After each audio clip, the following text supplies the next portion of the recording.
And this administration today, here and now, declares unconditional war on poverty in America. In 1964, with the U.S. still reeling from the assassination of President Kennedy, the war in Vietnam escalating and racial tension exploding across the country, President Johnson made a bold move in his State of the Union address. He declared unconditional war on poverty in America. In August of the same year, he would sign the Equal Opportunity Act and create the Office of Economic Opportunity. Poverty is a national problem, requiring improved national organization and support. But this attack, to be effective, must also be organized at the state and the local level, and must be supported and directed by state and local efforts. For the war against poverty will not be won here in Washington. It must be won in the field, in every private home, in every public office, from the courthouse to the White House. This launched many new and exciting programs, including community action programs, Head Start, and a domestic version of Peace Corps known as VISTA, Volunteers in Service to America. In the 1960s, poverty ravaged the rural agrarian Bootheel, but local visionaries were there to roll up their sleeves to tackle the issues. Through a request from Delmo Housing Corporation, VISTA volunteers came to our area to work with the community to create, from the ground up, an organization to lead the war on poverty on the local front. They would build a foundation for an organization to address the aspects of poverty unique to our area.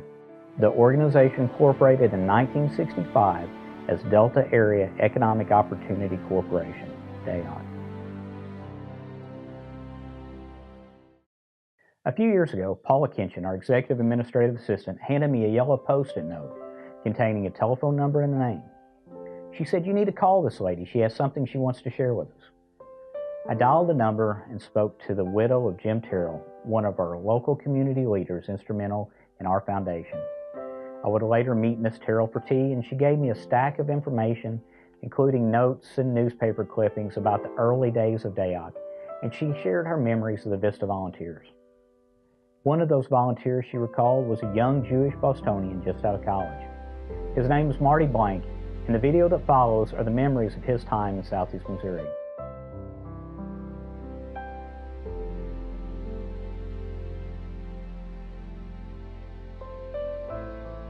Before coming to Washington to lead the Institute for Educational Leadership, Marty Blank, as a young 20-something graduate from college, decided to serve his country. First, he thought he might serve in the Peace Corps. Well, during the application process, he found that he couldn't pass the test because he had asthma. So, in a second-ditch effort, he was offered the opportunity to serve in VISTA, Volunteers in Service to America, a new organization he knew little about, but decided to give it a try.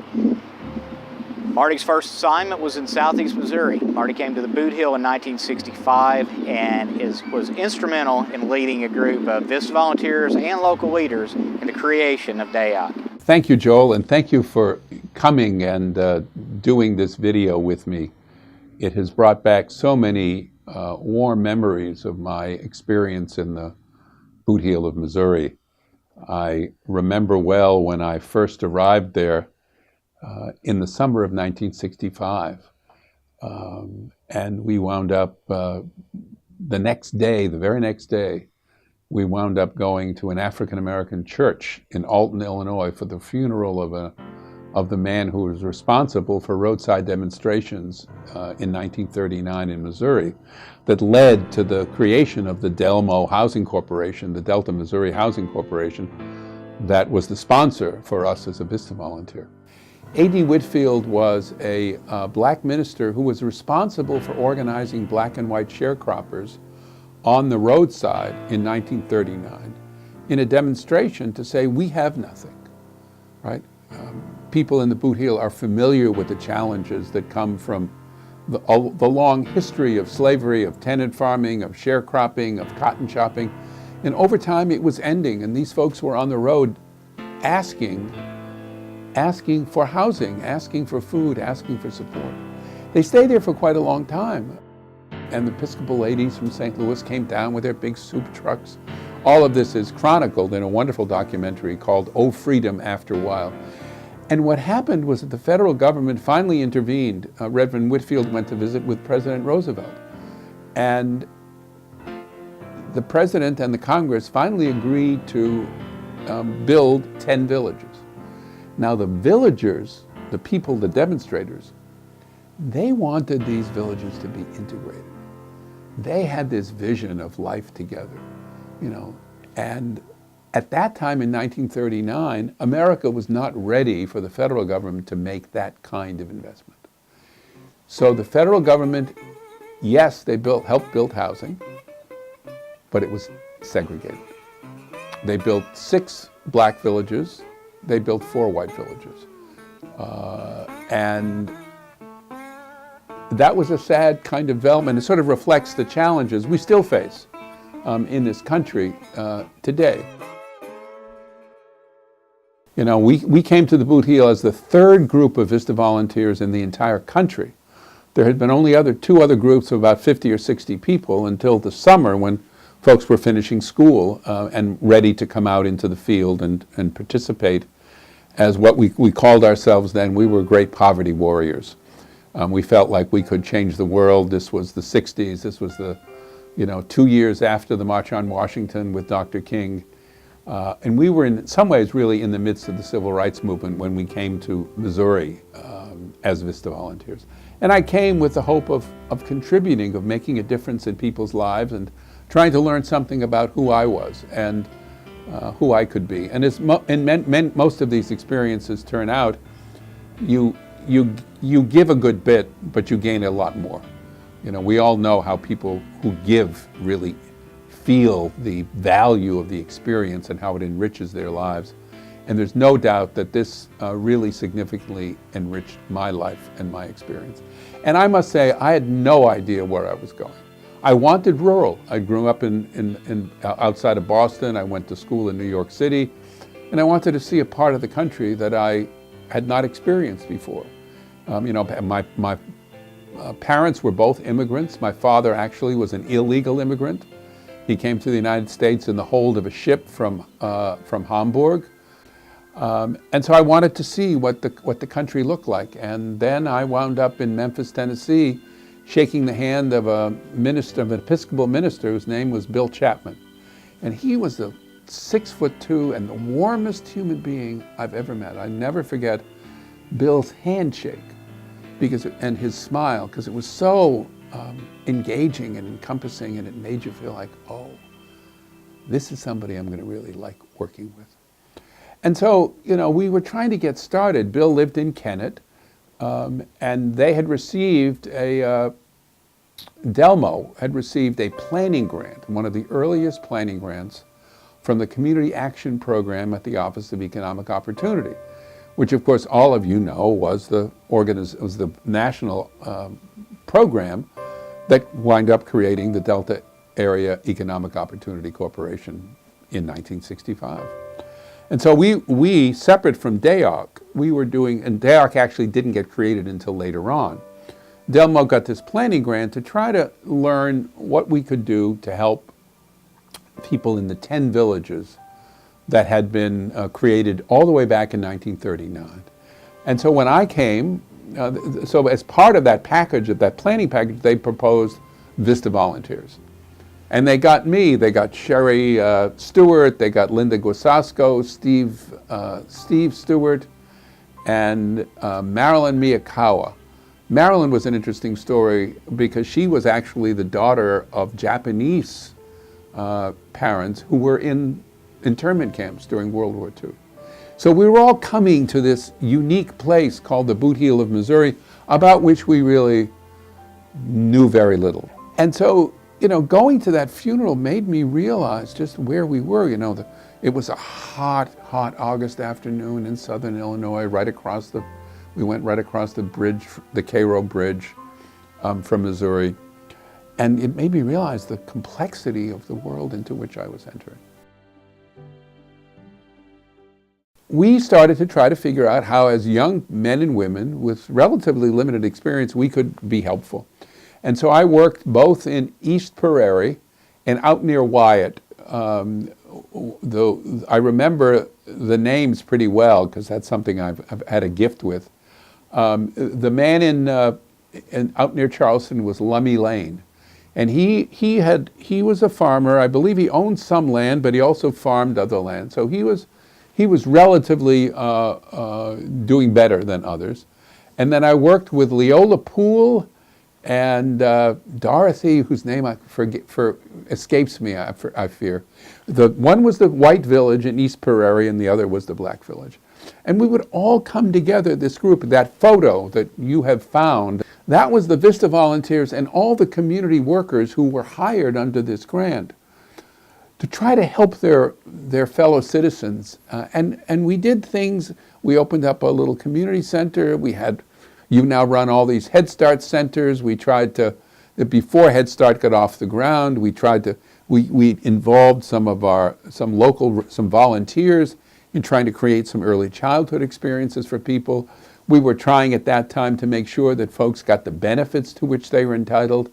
As I recall, many people were living on old age assistance back then. And they were getting, in 1965, they're getting $70 a month. Now, of course, the minimum wage was $1.25 back then, and I was getting $78 a month or something like that. I can't exactly remember. So we were supposed to live in a way that was consistent with the way in which the people we were trying to help and support would live. And so we tried to begin to understand the people and the places where we were.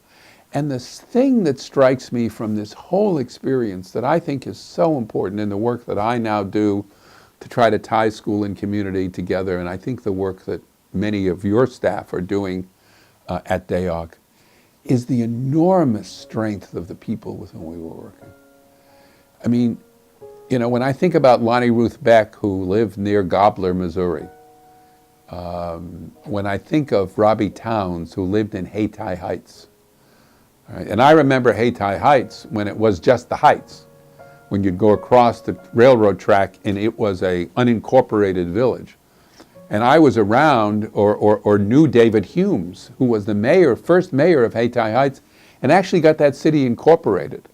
And David would come to meetings, national meetings of other black mayors when there were very few. And he was sitting with the mayor of Cleveland and mayors of other big cities.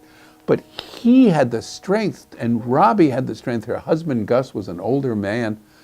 And she lived, I checked when I heard from you, I checked on Robbie Towns, and she had died about 10 years ago at the age of 95. And she'd been through all the challenges that come with growing up poor, and particularly growing up African American in the Bootheel of Missouri. And so I just try to use that memory to recognize that people, even living in the most difficult circumstances, have enormous strengths, and unless we understand those strengths, unless we build on those strengths, we're not going to get to the goals we have. Sure, there's plenty of challenges and dysfunctions that I have and everyone has, but you know, when I look at what I've tried to help my two daughters accomplish, it's always been built on this great sense of strength that all of these folks have had. I was in the Bootheel the last time, maybe 15 years ago, when my supervisor, the Episcopal priest Bill Chapman, died. And so I met with people who were still there, people whom I knew. And they brought, I recognized then the great strength that all of them had sustained over these many years. And I remembered in particular one thing, three things that I did that I was down there that I think that had some significance. One was to help in creating a local chapter of the NAACP. There was very little civil rights activity in the Bootheel. And Jay Brooks, who I was younger than I was roughly my age. And so he should still be around. He really wanted to create an NAACP chapter. And so he did, and we helped. And then I remember and I'm sure the NAACP records will show that there was the statewide convention of the state of Missouri NAACP came to Kennett, Missouri. Now, I, of course, had helped make that happen. I was long gone by the time that occurred. But it was a sign that people were really trying to speak up on behalf of their own interests and their own rights, and that the state organization came to the Bootheel. There was a lot of tension about that, because most of the membership was in St. Louis and Kansas City, and suddenly, well, where is that? I mean, many people in Missouri don't know from the Bootheel any more than all the people around the country whom I ask and whom I tell about the Bootheel, and they don't know where it is. Second thing that we did was we created a small co-op, and we rented land, and we actually began to grow things, and people began to have an opportunity to make a little bit of money. We were selling okra to a big wholesaler in Memphis. Again, it was an effort to get people to do things for themselves, but to provide the conditions and the tools and the resources that they needed. And then the final thing that we did, that in particular that I thought was, that I think had lasting value, was we organized an education and training program for migrant and seasonal farm workers. At that time, the Office of Economic Opportunity had an Office of Migrant and Seasonal Farm Worker Services, and they were funding grants to a population that, as you and many of your team will know, was pretty overlooked all across the country. But we managed to get a decent grant through something called the Missouri Associated Migrant Opportunity Services. We set up shop in Wardell, Missouri, in an old black school just on the edge of town. At one point, some of the power brokers in the Bootheel discovered the war on poverty. And they discovered that federal money was coming into the six-county area and that the power brokers didn't control it. There was a man named J.V. Conran, and he elected governors, right? Warren Hearns and there were more governors from the Bootheel than you would have expected, in part because of his power. And when he saw this money coming in, he wanted to control it. So there's a big fuss about who was going to control the Economic Opportunity Corporation. And I got involved because it appeared that what was happening was a kind of a classic story. Now there was money involved and people in power wanted to control it. And the work would not be driven by the needs and interests of the people we were trying to help, but by people who were trying to maintain their own power and control. And so we got 400 people in a big gym at an open meeting of the board of the Delta Area Economic Opportunity Corporation. And they hissed and booed and screamed and said, this can't happen. And because they had already changed the board and gotten a new director in. And eventually we screamed loud enough so that there were changes made, and DAEOC went back to being a more regular cap agency. And now, from what I understand, a really powerful and effective institution. The idea that you have almost 375, almost 400 employees is like, oh my goodness, it's a whole different world over there. Because things were just getting started when I was there in 1965. It just keeps reminding me that the voices of the people who we're trying to help and support really need to be a part of all these conversations we have. In a lot of the work I do now today, we work with community organizers around the country who are trying to fight for better schools and making sure the voice of families and community residents is in the conversation. We work with people who are doing youth organizing work, trying to make sure that the voices of high school students are in the conversation about what kinds of schools we want, and helping young people struggle with, well, where do I fit in this ever-changing society and ever-changing economy? That idea that we've got to organize people to have a real voice in the decisions that are made, that understanding grew out of my experience in the Bootheel of Missouri. So too did my ability and understanding about working with different people, right? We were working in East Prairie, a white village, and in Mississippi, in Wyatt, which was a black village. And that was true across the 10 villages that were part of the Delmo Housing Corporation. And so one learned to move in a more diverse environment. My father had been a small business owner, so it wasn't as though working with people of color was a brand new experience for me. but still it deepened my understanding of what is needed, what is possible, and the enormous strengths that people bring. You know, what this whole experience and being invited to do this with you brought back for me is, you know, what's changed since 50 years ago when I showed up in the Bootheel of Missouri? What's gotten better and what hasn't? And obviously in the, you know, the last 18 months with the election, many of the issues that we were working on have kind of come back into focus. And what we were trying to do then was really offer basic education and employment opportunities to people. I will never to this day forget when a man from Hayti Heights walked in and applied to be in the program and signed with an X. And there were a number of people who signed with X's. This is in 1965.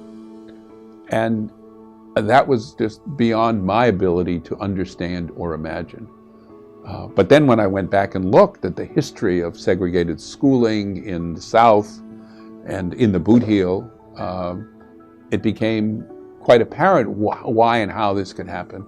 And there were people who were white and black for whom this was a new experience. And we managed we made a small dent in helping people to get better jobs and better training. But the memory of that has stuck with me in terms of the challenge we face in bringing folks from one place to the next. And it's true for what we now are doing because it's related to the challenge of creating job opportunities for people for whom globalization and new technology has created this whole set of issues and this whole set of challenges that the country faces today. You know, Bill Chapman, my minister friend, would give me articles about the cybernetic revolution in 1965. Technology was going to overwhelm all of us. And in fact, of course, it didn't happen quite then, right? But it has happened today. And in those articles, people talking about, well, how are people going to earn money in 1970 and 80 when the cybernetic revolution takes hold?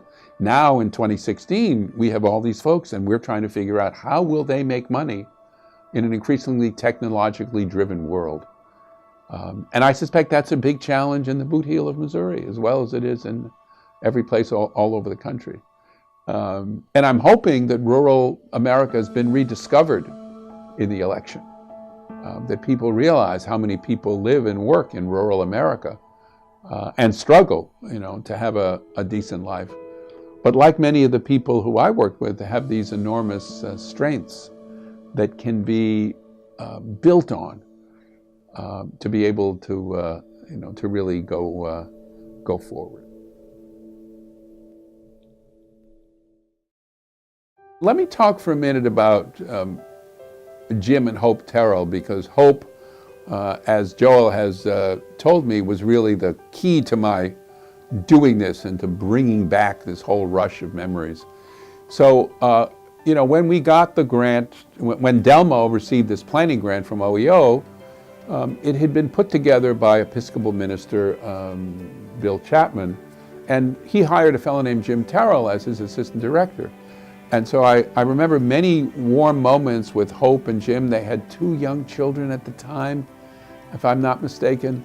And I hope Hope gets to see this video, because I want to say hello to her and thank her for what was an extraordinary time for me in the Bootheel. And I know that Jim is gone, and I know that Bill is gone, but I hope you're doing well, and thank you for being so welcoming when we were in the Bootheel. Another part of my experience in the Bootheel was to get connected to the Jewish community. So I'm Jewish, and you know, who knew where I was going to be?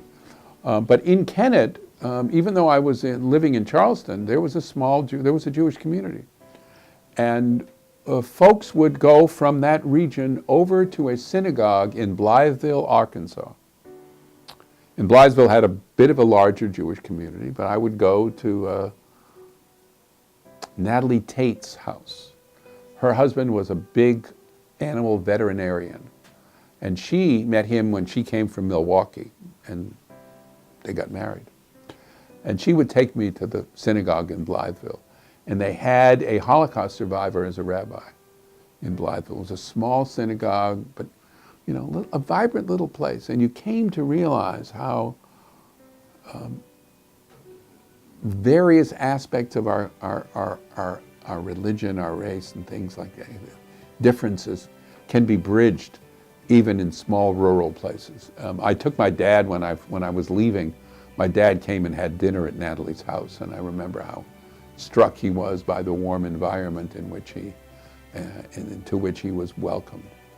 It's the experiences with people that are so important in our lives that I've tried to kind of carry with me over the years. And I've tried to bring what I knew and what I learned in the Bootheel.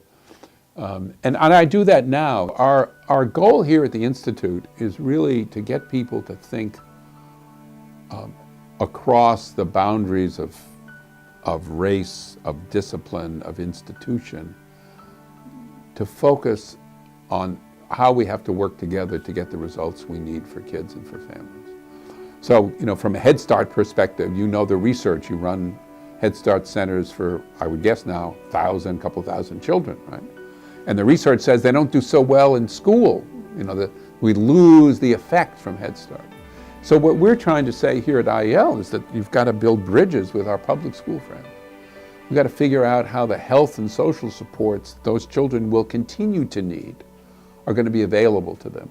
So we're advocating for an idea we call community schools, which have schools as these historic hubs of their community, where not only educators, but partners like DAEOC or health agencies or mental health organizations or the community college are really trying to work together to help young people succeed.